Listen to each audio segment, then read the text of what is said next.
This reflects government's commitment to better community facilitation and provision of more efficient and accessible public delivery to the overseas Pakistanis.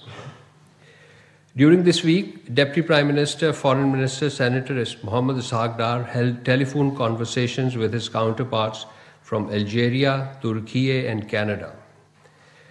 The DPM-FM received a call last evening from Canadian Foreign Minister Ms. Anita Anand. The two leaders discussed strengthening bilateral trade and investments, including sectors such as agriculture and mines and minerals, and collaboration under the Foreign Investment Promotion and Protection Agreement. The Canadian Foreign Minister thanked DPM-FM for facilitating market access to Canadian canola exports to Pakistan. Both leaders appreciated recent constructive engagements, reaffirmed their commitment to advancing mutually beneficial economic cooperation, and agreed to remain in close contact. The DPM Foreign Minister also spoke to the Foreign Minister of Algeria, Ahmed Attaf, on 29 October 2025, expressing satisfaction at the positive trajectory of bilateral cooperation. Both leaders reaffirmed their commitment to further strengthening Pak-Algeria relations and enhance coordination in multilateral fora, including the United Nations. The Deputy Prime Minister, Foreign Minister, also received a telephone call from his Turkish counterpart, Hakan Fidan, during which the two leaders discussed the evolving situation in Gaza and the next steps and modalities for achieving lasting peace in Palestine.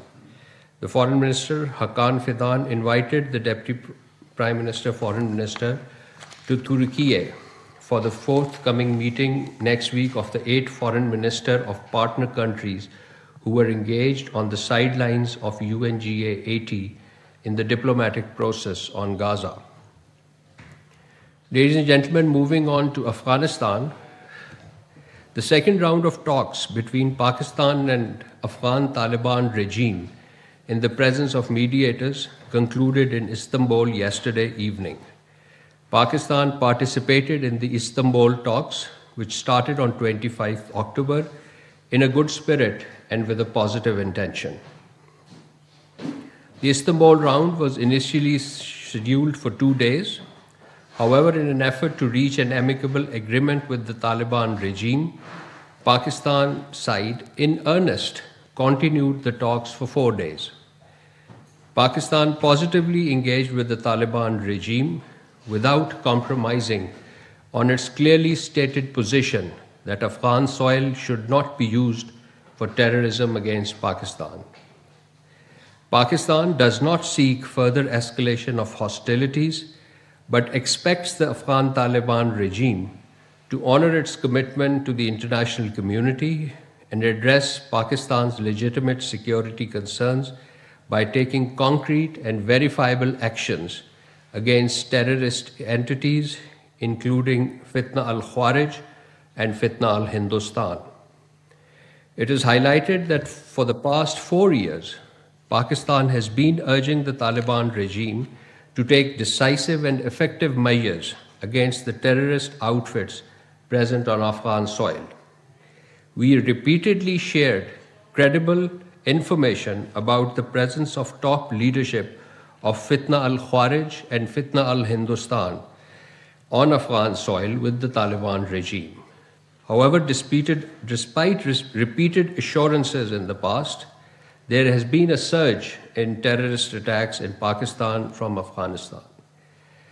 The consistent and total disregard of Pakistan's legitimate security concern by the Afghan Taliban regime for the past 4 years and the unprovoked aggression against Pakistan with the support of Fitna al-Khawarij on 11th and 12th October and later on 14th and 15th October led to violent exchanges across the international border.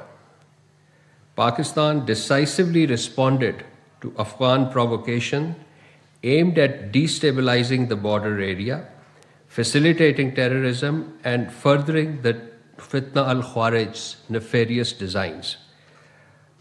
Pakistan will respond resolutely if provocations continue in the future. Pakistan has always been desirous of peace, stable, regionally and integrated and prosperous Afghanistan, which is at peace with itself and its neighbors.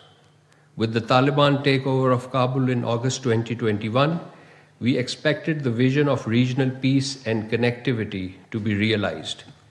In the same spirit, despite our various security concerns, Pakistan took many initiatives this year to support and help Afghanistan and extend a number of concessions to Afghanistan, especially for Afghan transit trade.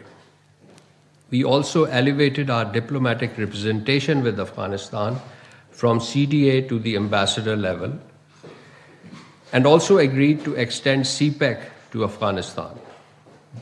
The DPM foreign minister visited Kabul thrice, including on 17th July, to sign the agreement on the joint feasibility study of Uzbekistan-Pakistan-Afghanistan railway project. The government and armed forces of Pakistan stand ready to take all possible measures to protect Pakistan's sovereignty and ensure safety and security of its people. Pakistan would continue to remain engaged in the mediation process and hope for a positive outcome for the 6th November talks. Pakistan highly appreciates the constructive role of brotherly countries of Qatar and Turkey. They have been making their best efforts for an amicable and peaceful resolution of the issue. Ladies and gentlemen, moving on to the visit of Deputy Prime Minister and Foreign Minister of Poland, which concluded when we last met here on 24th October. Subsequent to our last briefing, both ministers signed a joint statement which took note of the shared historical ties between Pakistan and Poland and stressed the desire to strengthen bilateral relations and greater cooperation at multilateral fora. The two sides also discussed Jammu and Kashmir dispute and Ukraine, while emphasizing the peaceful resolution of conflicts in accordance with international law and the UN Charter.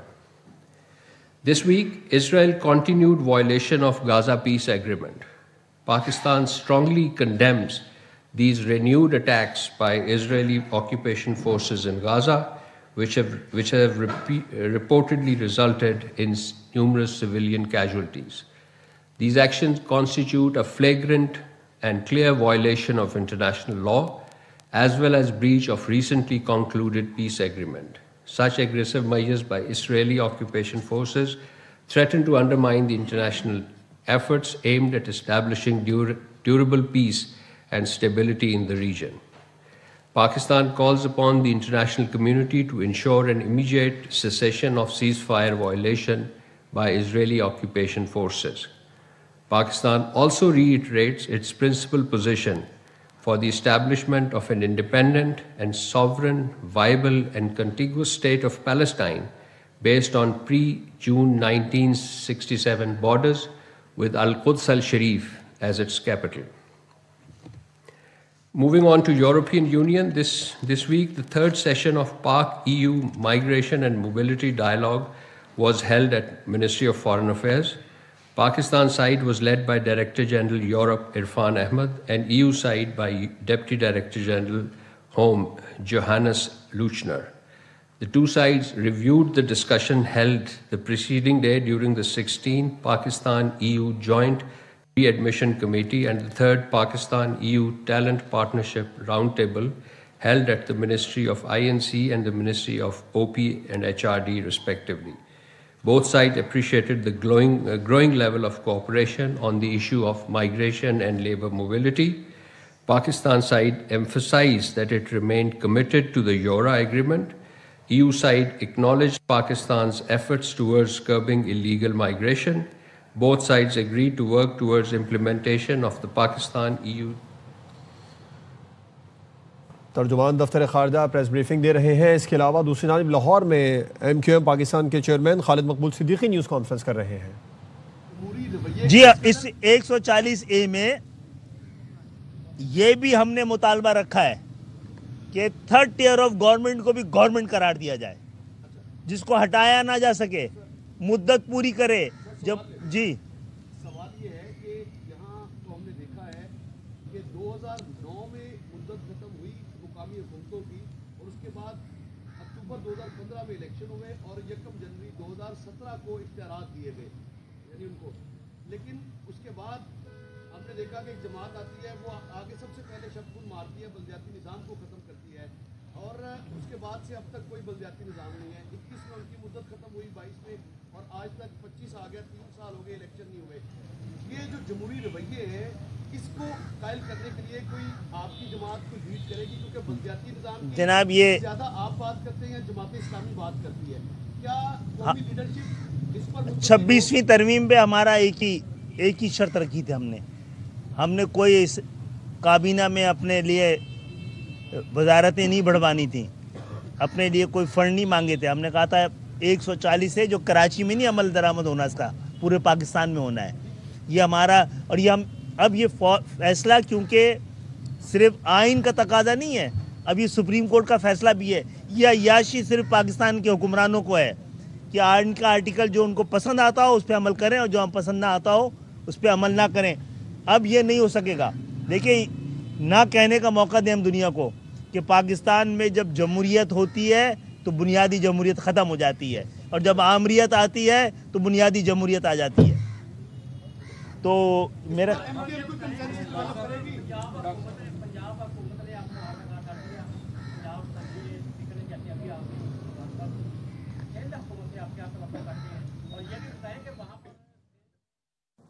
खबर देंगे आपको, गुज़श्ता रोज दर्ज मुकदमे से साबिक chairman FBI Shabbar Zaidi का नाम निकालने का फैसला। FIA कराची जोन ने शब्बर जैदी को मुकदमे से खारिज करने की मंजूरी के लिए खत लिखा। तफसीलात क्या है, कामिल आरिफ से जानते हैं, अपडेट कीजिए कामिल। जी देखिए, साबिक चेयरमैन FBR के खिलाफ जो मुकदमा दर्ज किया गया था वो शब्बर जैदी के खिलाफ मुकदमा एक ही दिन में खारिज करने का फैसला किया गया है। ज़राए ये बताते हैं कि FIA कराची जोन ने साबिक चेयरमैन FBR शब्बर जैदी को मुकदमे से खारिज करने की मंजूरी के लिए खत लिखा है। केस को C क्लास में शामिल करने की हिदायत मिली है FIA अफसरान को, और चेयरमैन FBR शब्बर जैदी और दीगर FBR अफसरान के खिलाफ मुकदमा